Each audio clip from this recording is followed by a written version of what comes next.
de un profesor que se llama Epifanio Avilés Rojas, que era parte de una organización que se llamaba ACNR, en la cual militaban políticamente y era de Guerrero. Él fue desaparecido en Coyuca de Catalán, muy cerca de Ayotzinapa, de esta zona donde ahora tenemos a estos estudiantes desaparecidos. Y por eso me parecía importante hablarles sobre este tema, porque las desapariciones forzadas en México no es un tema actual, no es algo que acaba de pasar. Los 43 no son los desaparecidos de ahora, son la historia de la impunidad y de la desaparición forzada desde la década de los 60 hasta la actualidad, ¿no? Y bueno, nosotros hemos documentado por lo menos 561, 62 casos de desaparición forzada desde el 69 hasta el 2006 por motivos políticos. ¿Quiénes eran esos desaparecidos? Esos desaparecidos eran activistas, militantes de movimientos revolucionarios. No sé si aquí alguien conoce lo que es la Liga 23 de septiembre, lo que es el MAR, lo que es el Partido de los Pobres, lo que es la ACNR. Son movimientos armados que se desarrollaron en las décadas de los 60, 70 e incluso los 80, y muchos de sus militantes fueron desaparecidos.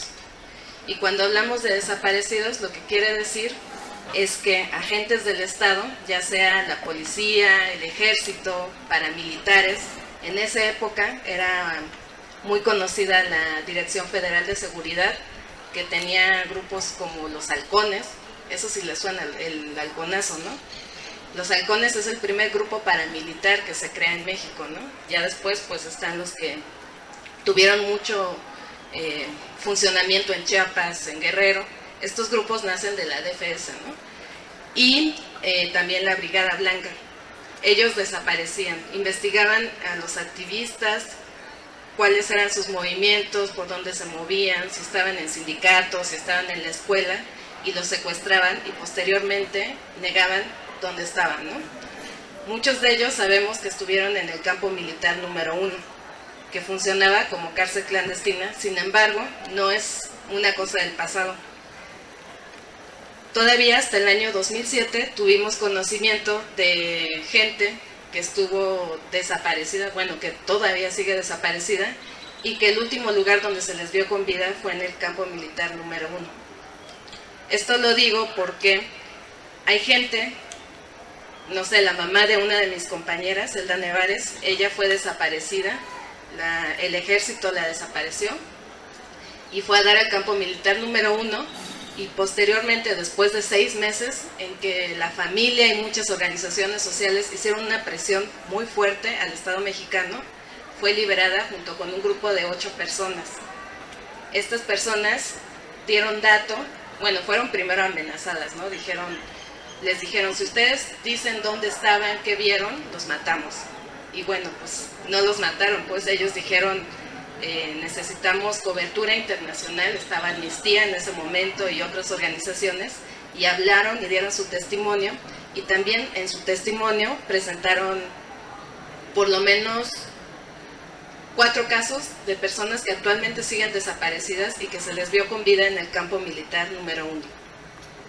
Y esto lo comento porque actualmente los desaparecidos de Ayotzinapa, los estudiantes, lo que está diciendo el gobierno mexicano es que fueron quemados, ¿no? Y para nosotros es muy difícil como tener certeza de que con cenizas vamos a encontrar una verdad sobre qué fue lo que les pasó.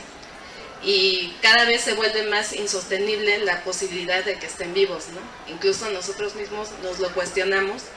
Sin embargo, yo siempre regreso a estas historias de gente que salió con vida, de gente que estuvo secuestrada por meses y que estuvo en lugares clandestinos, en cárceles clandestinas, y creo que es importante que tengamos memoria de estas cosas que han pasado. Si bien todavía tenemos una larga lista de desaparecidos que desde los 70 no sabemos qué fue de ellos, sí sabemos de gente que estuvo secuestrada y que salió con vida. Entonces, eso me gusta pensar que es algo que puede pasar ahora, ¿no? ¿Por qué no? Si los que estuvieron desaparecidos en los 70 sobrevivieron, ¿por qué no ahora, no? Es un poco buscar la esperanza, buscar la vida en esta lucha, y es algo que hemos trabajado mucho, hijos. Otro tema es la consigna de vivos los llevaron, vivos los queremos. Si bien cabe en la desaparición forzada, cabe la posibilidad de estar vivo o estar muerto, ¿no? Es una incertidumbre de no saber si vive o si ya murió. Sin embargo, esa incertidumbre nosotros siempre la mantenemos con la consigna de la vida, ¿no? Luchamos por la vida. Y eso es muy importante estarlo remarcando todo el tiempo, porque otra cosa que nos ha pasado es tener relación cercana con los familiares, ¿no? Entonces, la energía que se transmite a través de la resignificación de la vida y de la búsqueda de la vida es mucho más fuerte que la búsqueda de la muerte, ¿no? Entonces, eso ahí se los dejo como información. Otro tema que tiene relación entre la desaparición de los chicos de Ayotzinapa y las desapariciones de los años 70 es incluso sanguínea. En la época de los 70, cuando estaba Lucio Cabañas en la montaña con un movimiento armado con el Partido de los Pobres, y había una organización muy grande de campesinos en pueblos enteros, también estaba la ACNR. El Estado mexicano sí tuvo una política muy directa de contrainsurgencia y de exterminio a esa población en específico, a la gente de Guerrero. Y como para darles un dato del nivel de la violencia y la represión que el Estado mexicano ejerció en esa época, Lucio Cabañas tiene por lo menos 126 familiares desaparecidos. 126. ¿Por qué? Porque su apellido era Cabañas o Barrientos, ¿no? Si ustedes ven en nuestra página tenemos el listado de los desaparecidos de esa época, se van a encontrar con una cantidad enorme de gente que se apellida Barrientos y Cabañas. Y también hay como otro tipo de familiares, no solamente los directos, ¿no? Con estos, sino están los Abarca. Y no sé si ustedes recuerdan los nombres que hemos dicho ahora, y hay un par de apellidos que es Abarca. Muchos de estos chicos de la Normal, de Ayotzinapa, vienen de esa zona, de Atoyac, de Guerrero, de Coyuca, y son familiares de Lucio, son familiares de Lucio, son parte de esta historia de la represión. Incluso una de las madres de los desaparecidos tiene a su papá y a su hijo desaparecido, ¿no? Entonces, ¿esto qué nos está hablando? Nos está hablando de una línea continua de impunidad que ha permitido que esto siga sucediendo. Ninguno de los casos de los años 70 se pudo resolver favorablemente. Nunca nos dijeron dónde estuvieron.